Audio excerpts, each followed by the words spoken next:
Hey everybody, Josh Sigurdson of World Alternative Media here at Mount Nemrut in Turkey. This is an amazing site, historical, and you can see the famous heads behind me.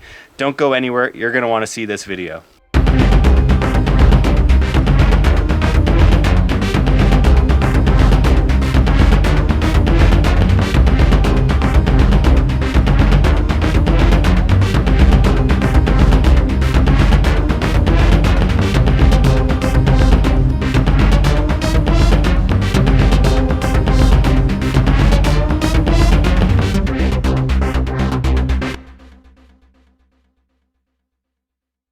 Recently in my travels through Turkey, I found myself near the city of Adiyaman on my way to Mount Nemrut.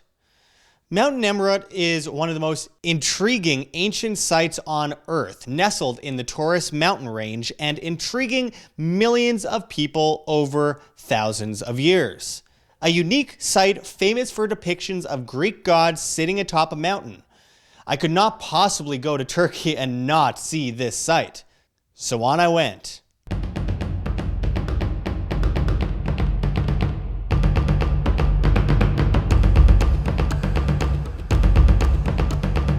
Again, we find ourselves going down narrow mountain roads, and it's extremely beautiful here. We are on our way to Mount Nemrut.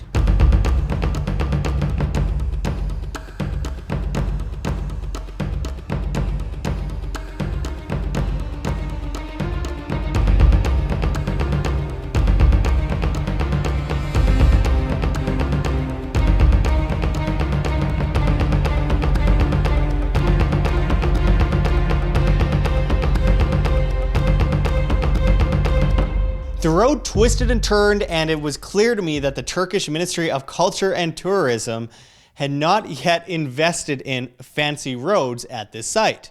It was surprisingly difficult to reach with less than safe two-way mountain roads. On a few occasions, I wondered whether Google Maps was giving me the right directions as we found ourselves off-grid. But my concerns were put to rest as I reached a giant UNESCO building partway up the mountain after nearly blowing my engine using the first gear. Nemrut became a World Heritage Site in 1987. At long last, we have arrived at this UNESCO building, one of these trademark UNESCO buildings for Mount Nemrut. Nemrut. Nemrut. Let's see what it looks like inside.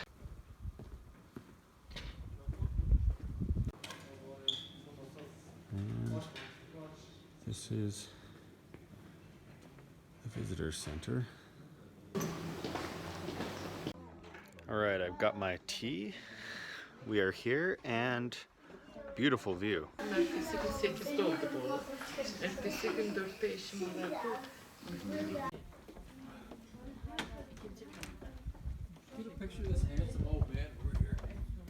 The building almost looked out of place so deep in the mountains, and I could only stand there and imagine the Trek employees at the gift shop and restaurant had to do every single morning and night. We then bought our tickets and headed to the shuttle. There was still a lot of climbing ahead of us, but we were on the right track. Before we continue our journey up, I think it's important to explain the history of this amazing site for context, as it has been a site of much mystery over the centuries. Considering its location in the Taurus Mountains, not all that far away from other sites we documented on our channel like Göbekli Tepe and Karahan Tepe, among countless others, Mount Nemrut adds yet another level of historical interest to the incredible country of Turkey. In the late 19th century, archaeology was quickly becoming all the rage. The exploration of lost ancient civilizations was grabbing the attention of the masses worldwide, and money was pouring into endeavors by archaeologists throughout the world to piece together the history of human civilizations. In 1882, something amazing was discovered in the Taurus Mountains of what was then the Ottoman Empire, what is now Turkey. The Prussian Academy of Sciences in Berlin received a letter from the German consul in Izmir that a German engineer and traveler named Karl Sester had come across colossal statues at the top of a mountain near the city of Adiyaman. Karl claimed the mountain was 7,700 feet above sea level and that the statues were Assyrian in nature, which immediately piqued the interest of the Academy, as Assyrian statues were hugely in demand, and the notion of such statues being on top of a mountain was even more interesting.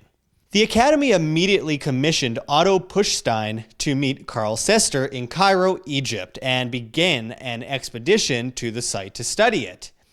They crossed the sea and came aground in what is now southern Turkey before embarking on a 2-month journey across Turkey over mountains, cliffs, gorges, and all sorts of terrain, as well as walking along the Euphrates River, finally reaching the summit of the mountain on May 4th, 1882. They couldn't believe their eyes. 5 colossal statues side by side with 6-foot-tall heads laying on the ground in front of the partially collapsed statues. Puschstein figured the bodies were 30 feet tall themselves and described the site as a mountain on top of a mountain, with a giant pile of chipped stone piled behind the statues. As he searched the site for clues, it began to be more and more clear that he was looking at Greek gods upon a podium. But not all were recognizable. Many questions had to be answered.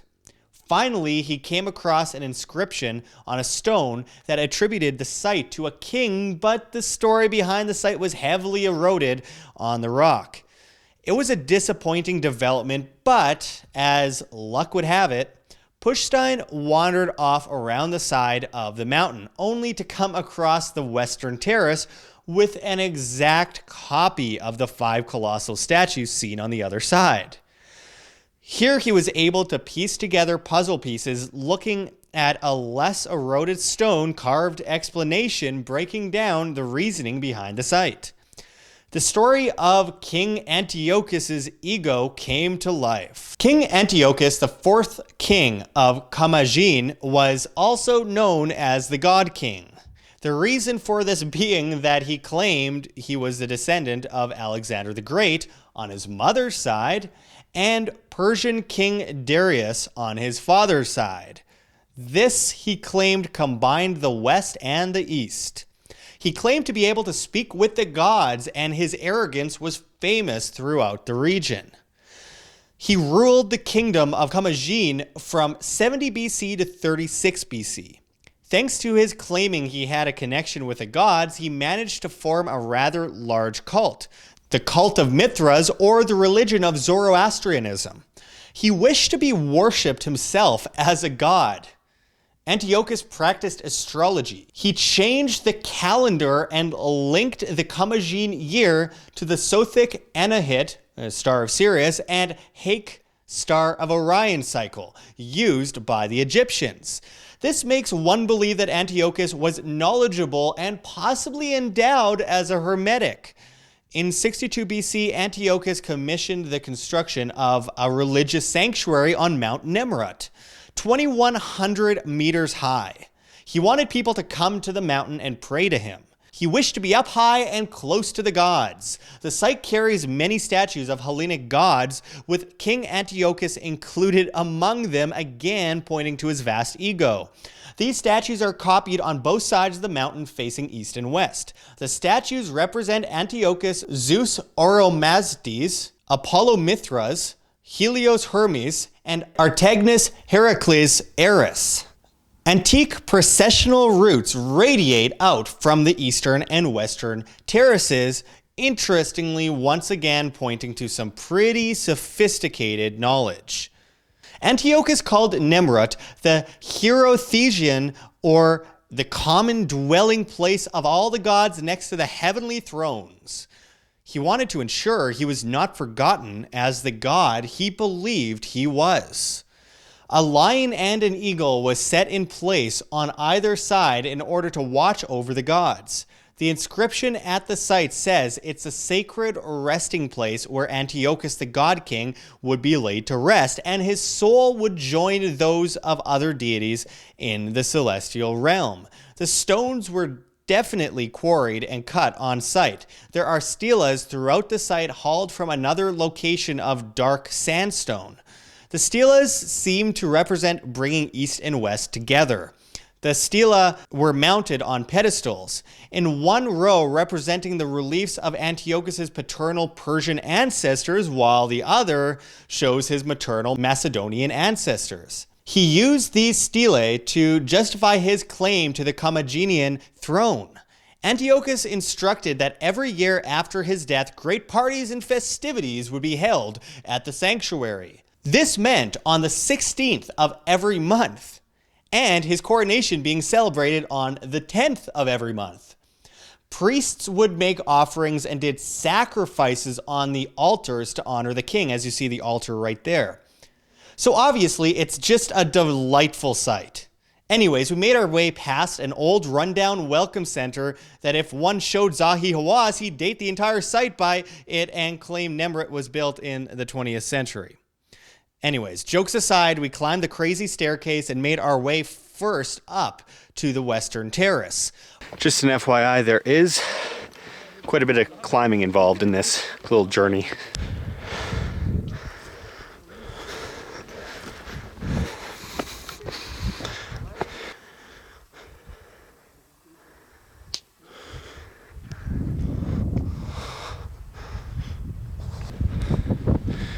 It just never ends, guys. Just one step after another. And there's a surprising amount of ticks up here. And see Josh Friedman running up. He's gonna regret that when he realizes we don't have water. By the way, this is the third mountain I've climbed up in the last month, and I told myself I would be taking a break from climbing up mountains. Luckily there's stairs, so it's not like crazy, but stairs are the hardest part. Yeah. And we carry on because we've got a boardwalk. And your Euphrates, apparently. And here we are, guys, coming to the end of the path, and I see something. I think we are approaching the heads. Yes, we are.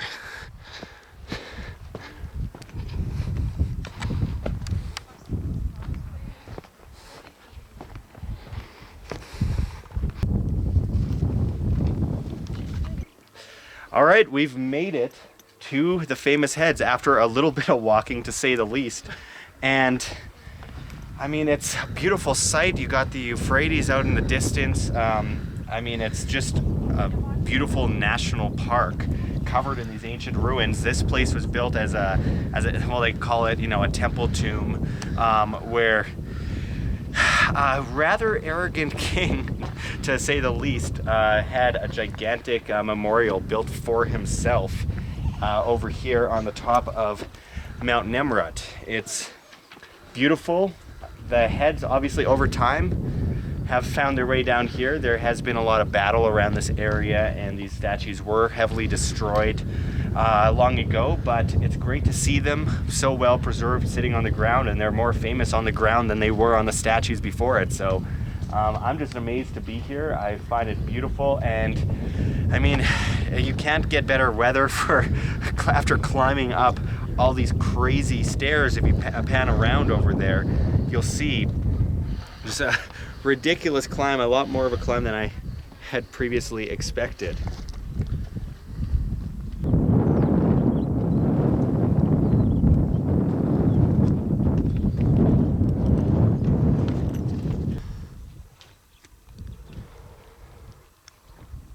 Through here. Okay. Get all the profiles.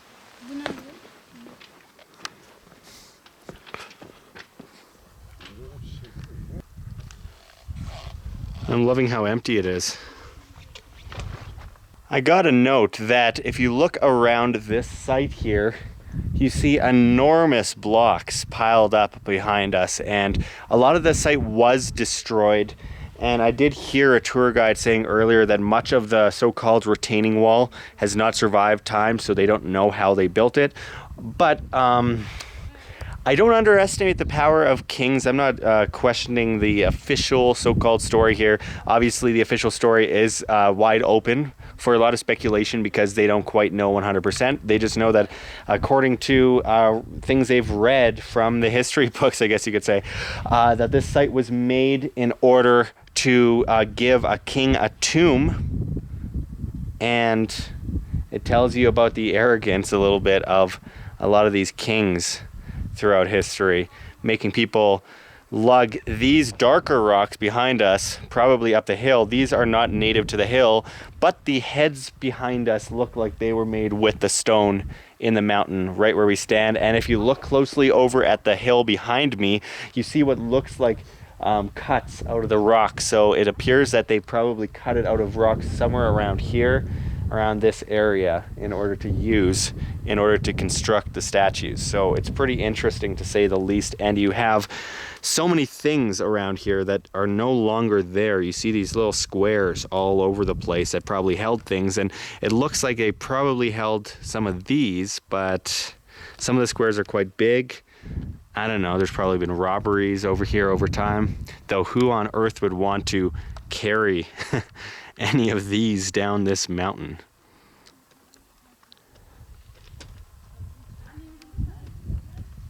There's no doubt about this, they were pretty advanced. You could see this stone that I'm zooming in on here. And it's really well cut.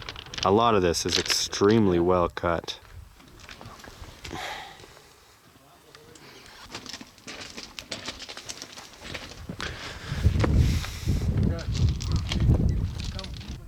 As you can see here, in a different form of stone that seemed to have been brought up the mountain, unlike the heads behind me, this is some kind of stela of some kind. And you could see below, they have these little pieces, these square pieces that I am going to take a guess, an uneducated guess at that, but a guess that they went into these little holes here and stood up. It's interesting to look at these stelas because they have a lot of erosion on them, and I'm always fascinated by erosion, but you could see the Sumerian looking, Antiochus looking god holding something in his hands. This looks like he's carrying a knife. And another one that's very similar to the one over here is this one right there. And I don't know, it just feels amazing being able to be here and, as these security cameras watch me, touch this foot. Be able to touch these statues. It's amazing. There's certainly not a ton of security at a lot of these sites, something I've noticed a lot. But what kind of moron would come up here and try and desecrate the site? Also, by the way, there's a nice looking bench down there.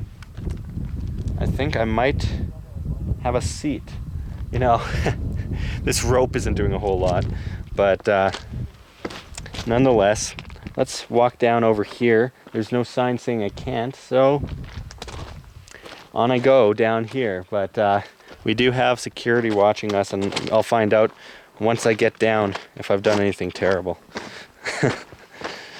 So what happens when you send anarchists to ancient sites, except for I have a lot of respect for these sites. I hope they last thousands more years. The erosion up here is eventually going to take hold, and a lot of the faces are going to be worn off eventually to almost being unrecognizable. That's how far we came, and in the far off distance we can see the Euphrates. Mesopotamia, folks. We are in Mesopotamia between two rivers, the Tigris and Euphrates. That's what Mesopotamia means. And we could see where they took some of the stones to build the amazing site above, and you've got that kind of retaining wall, as they call it, above me. It's pretty amazing. And as you can see here, there's a trail that goes down that looks a little bit sketchy, to say the least. I'm really enjoying myself up here, and also it's relaxing to know I don't have to climb anymore. Though it's often been said it's easier going down, and that's not always the case. But this is an amazing experience here in Turkey.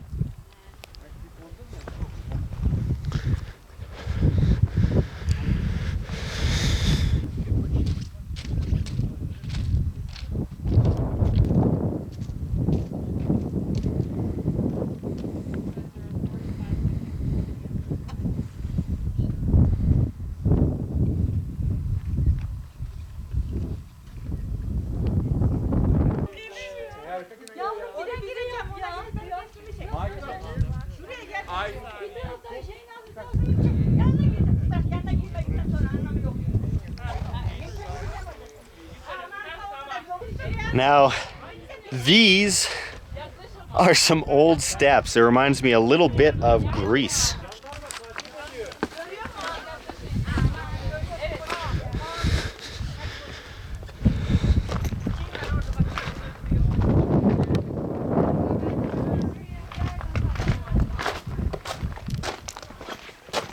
All right, we've walked around the corner here from the statues, and there is a Mithra statue over here from the cult of Mithra, or Mitra, pronounced many different ways. I'm gonna go and check it out. You definitely have to watch your step around here. You could see the crazy road I drove down to get here in the far background. And on down this road I go.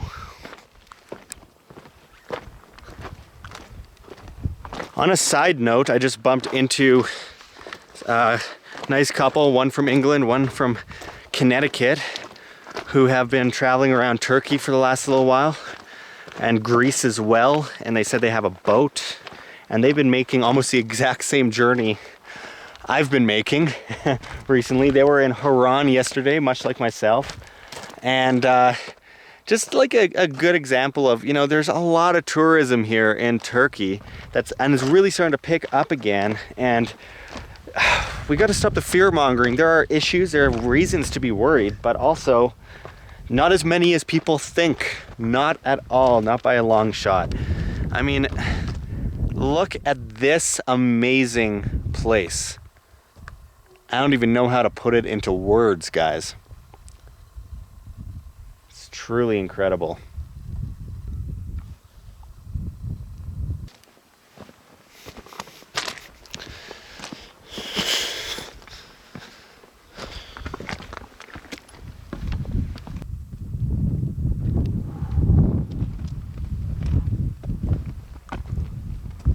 And here we come up on another set of statues here on Mount Nemrut.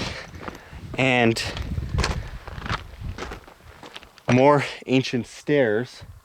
My first glance is going to be from there.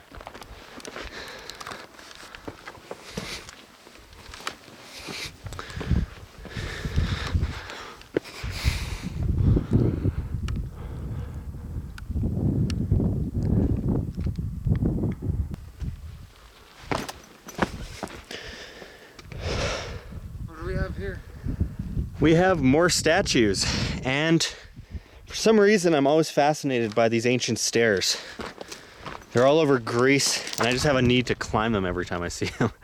Shows the level of degrading and, you know, the level of erosion over time. These were once probably polished, nice stairs. Yes, I know you like the stairs. I know you like filming me climbing stairs. You might not want to go over there.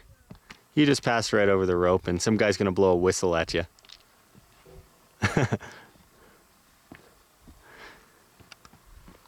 Remember, guys, whistles are scary. Whistles mean no. Now let's come to the front of the statues.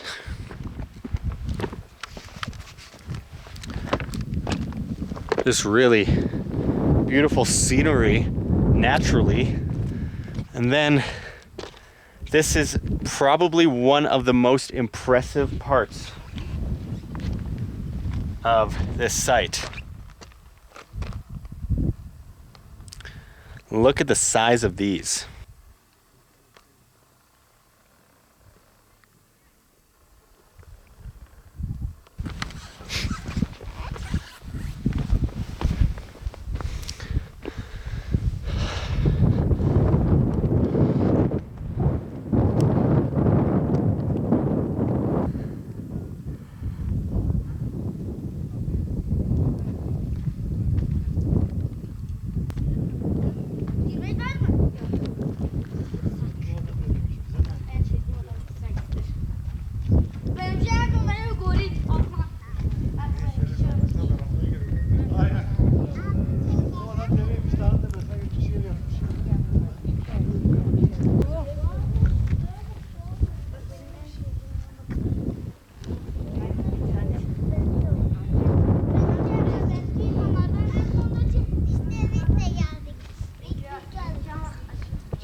Now these are truly amazing. You could tell on the other side it was quite similar, but they've fallen to pieces at a far greater scale on the other side of the hill. But here we have much of the bodies, and you can see how they were put together in little pieces and still stacked on top of each other as they were. This here looks like the shoulders or upper body of one of these, just to give you a scale of how big it is.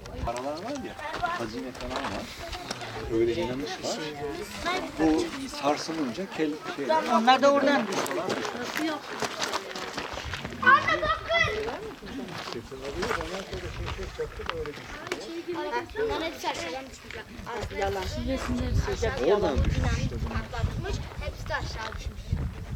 Orada da aynı şekilde başlarda birer aslan ve kaplan. Evet. Baba. Böyleymiş. Adiyaman kapatı da böyle oldu. Baba biz de o kadar yolu boyu giriyoruz. Apollon'un babası. Bir de buranın kraliçesi. Muhammed gitme Muhammed. O aslan. Aslanın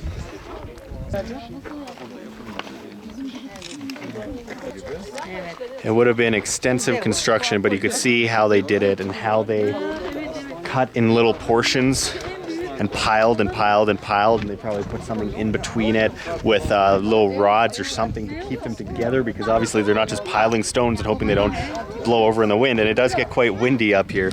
So I don't know, it's quite impressive to say the least, and I just love the style of these statues.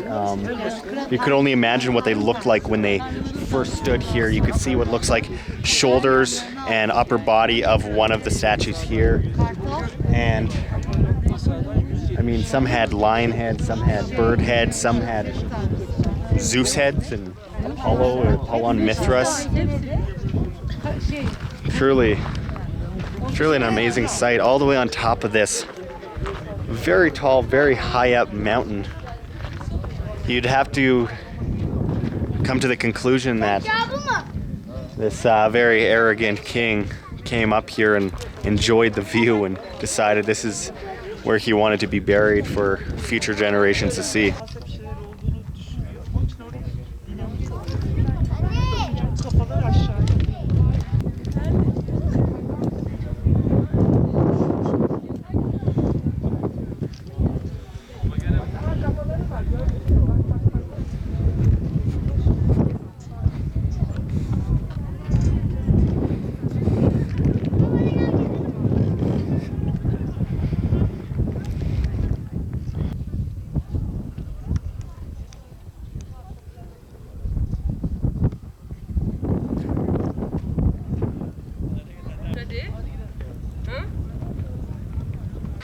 I'll tell you, I'm certainly glad that I found my way over to this site.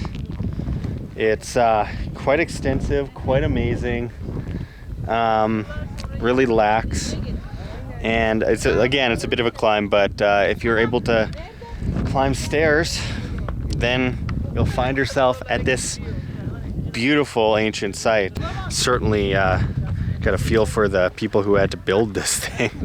Would have been insane. Would have been an insane project, but they did a really good job putting it together, and here we are all this time later, thousands of years later, and it's still standing. Well, to some extent, obviously. But with that said, still you find sites that are much older than this, that have much more extensive stonework. We see that in Egypt as well, and we see that all over the world. But I am of course very impressed by what I see here, and if you aren't a fan of statues, you still have an amazing view for those of you that like to go for a hike up mountains with stairs, that is. Sometimes I don't know if that makes it any easier, but there you have it. Make sure to bring water with you if you ever come up here, because well, suffice to say, they don't have a hot dog stand at the top of Mount Nemrut.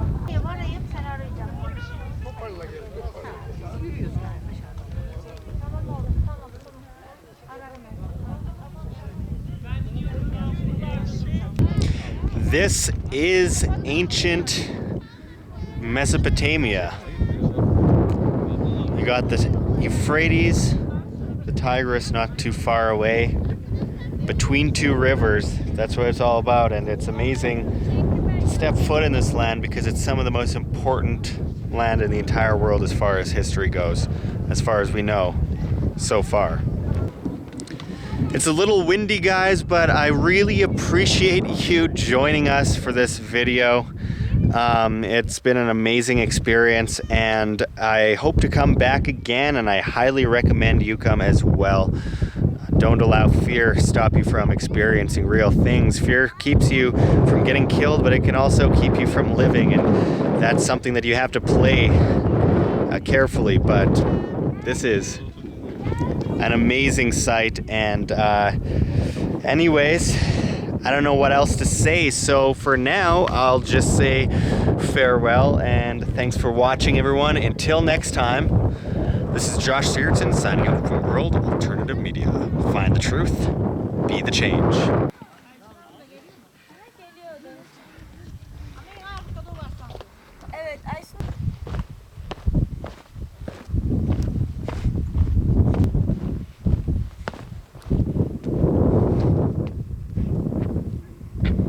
By the way, before we go, don't miss our upcoming videos on Turkey. We have to thank Fred Cost, the awesome donor who brought me there. We can't do any of these travels without your help. We are extremely excited to bring you more free content from all over the world, especially from places that most are unwilling to go, out of fear usually. We hope to go to Iraq, Syria, Lebanon, Jordan, Egypt, and many other amazing sites in the coming year or two. If you want to see us put feet on the ground and bring you groundbreaking reports like we recently did on Karahan Tepe, and as we are working on with reports from Göbekli Tepe, Derinkuyu, Gorem, and many other places close to the Syrian border in Turkey, make sure to donate or pledge. We are being shadow banned to death, so your help makes all of this research possible. Thank you. Anyways, there's an outro video explaining this in greater detail, so if you're interested in helping us or even joining us on one of our adventures, make sure to watch the outro video. Comment down below what you think about this. Thanks, everyone. You're all awesome, and I hope you stay tuned. Press like and press to be notified, and don't miss our latest video reports. Stay tuned for much more. This is Josh Sigurdson signing out from World Alternative Media. Find the truth, be the change.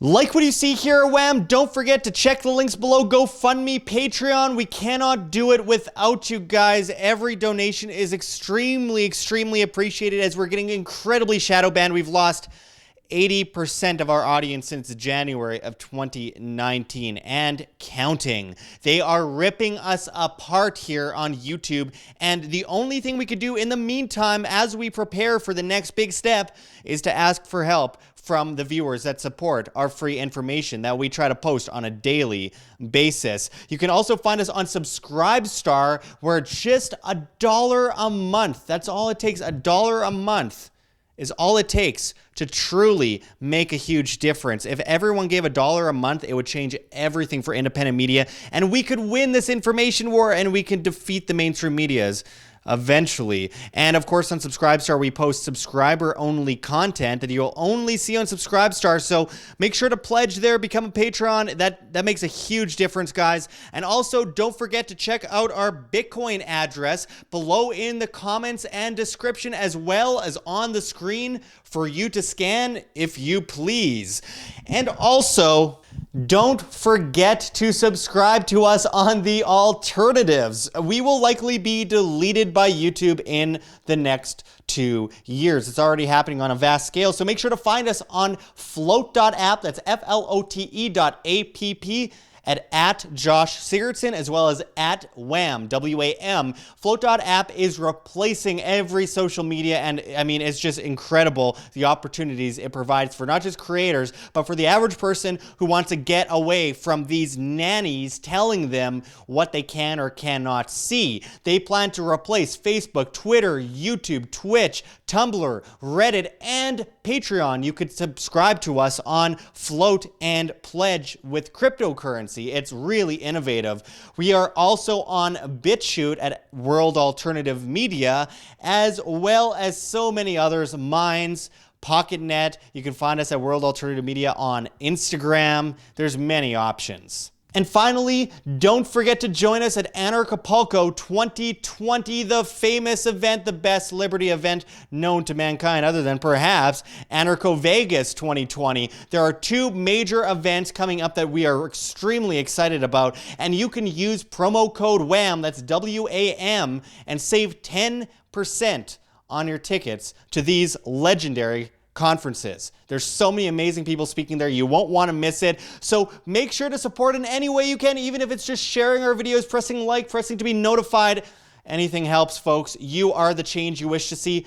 Thanks for watching, everyone. And until next time, this is Josh Sigurdson signing out from World Alternative Media. Find the truth, be the change.